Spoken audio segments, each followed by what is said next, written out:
As many of you may know, I really like Miitopia, but I also really like ranking things. Back in June I ranked every single world in Tiny Thief, so it only makes sense for me to rank the Miitopia worlds next. Quick disclaimer, I'm counting Otherworld and Skyscraper as one entry because Otherworld has like 5 levels and it would just be unfair to rank it separately.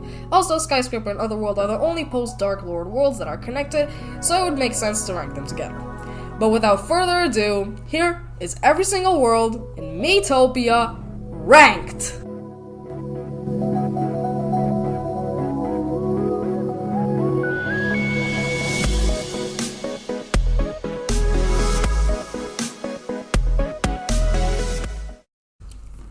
Let me tell you, picking between this and number 9 as the bottom of the list was really tough, but taking last place is peculiar. This world just never stood out to me as anything spectacular, like, ever.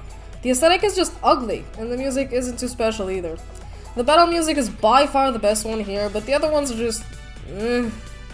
Choosing between this and number 9 was really tough, but I ended up going with Peculiar since it's the only world on this list that I flat out dislike. Unlike number 9. Speaking of which...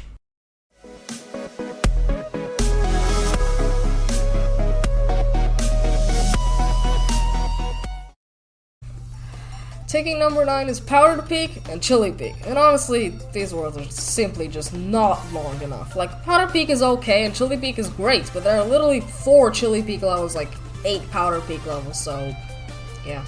The music here is great, with the only outlier being the map theme, but can we just take a second to appreciate the goddamn battle theme here?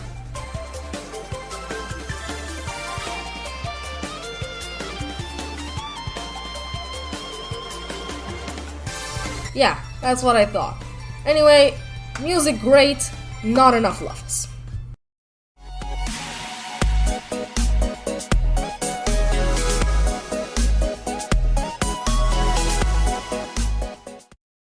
First of all, let me tell you that the gap between the bottom 2 entries and this one is big. Peculiar I just flat out didn't like, and Powder Peaks was way too short. From here on, I at least like every entry. With that said, Geraldo style is okay.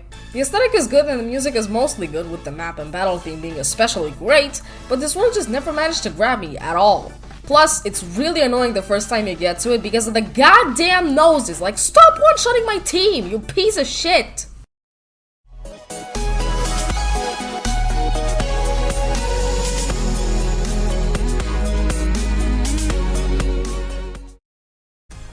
Greenhorn is kind of a weird world to talk about. On one hand, it teaches you the game perfectly. On the other hand, it has a lot of levels and a lot of different settings.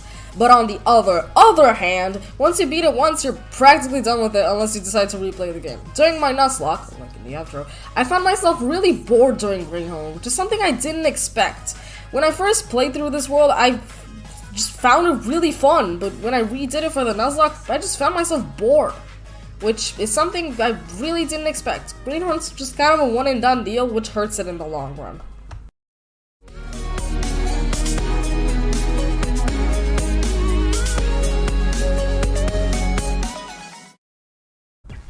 Nimbus is practically Chili Peak if it was its own world. It's fun, it looks amazing, and it has great music. But most importantly, it's longer than 2 levels.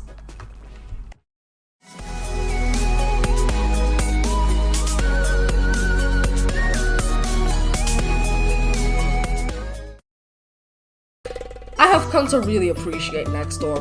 While it is really annoying to get reset to level 1 and lose your friends, this world is just really enjoyable to play. You get new jobs, the enemies are fun to deal with, the bosses are great, and so on. The aesthetic is okay in the desert, and the Great Pyramid just looks great. The soundtrack is also fantastic. Like, I could listen to the world map theme for forever. The 2 other tracks, Battle and Stage, are also really good, and the Underground Labyrinth is also pretty cool. Next Door is just really fun to play with great music.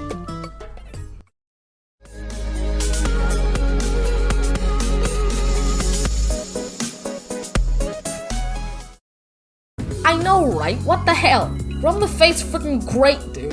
The aesthetic is amazing. Like, come on, Lotus Lake and Citrus Cave are so good. And the main area and Big G Forest are pretty close behind. The music is phenomenal. The battle theme, oh, the battle theme. It is by far the best battle theme in the whole game.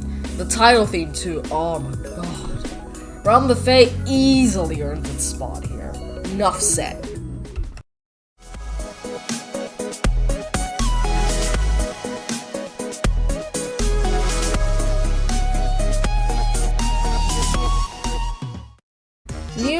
freaking Lumos. This is literally Realm of the Fae, but everything is just better. The theming and aesthetic of the Techno City on a rainy night is great and executed perfectly. The levels are fun, and the boss fights, while hard, are still fun. It is also where the hardest levels in the game reside, with me still not being able to beat Tower of Despair to this day. Seriously, how do you get past Red Fiend? Anyway, time to gush about the music. The title and map theme are both great and resemble the theme perfectly. The battle theme is Realm of the Fae but worse, and the stage theme, oh my god, it is phenomenal. The stage theme is, oh, chef's kiss, 10 out of 10. In conclusion, New Lumos is fantastic.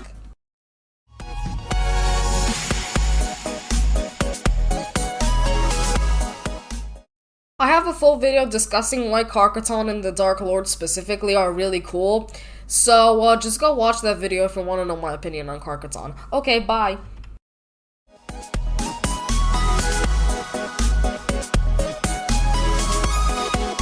Taking the top spot are Skyscraper and Otherworld. First of all, some story. I love the cutscene when the Darker Lord tells the team that he's gathered some of their friends and now they have to look forward to a joyful reunion.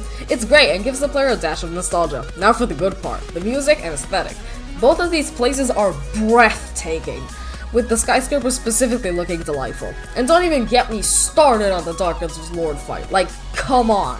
Having to fight him with all 10 of your teammates is great, no one gets left behind. And the final phase, oh my god. It really was no context. Skyscraper and Otherworld had the top spot in the bag.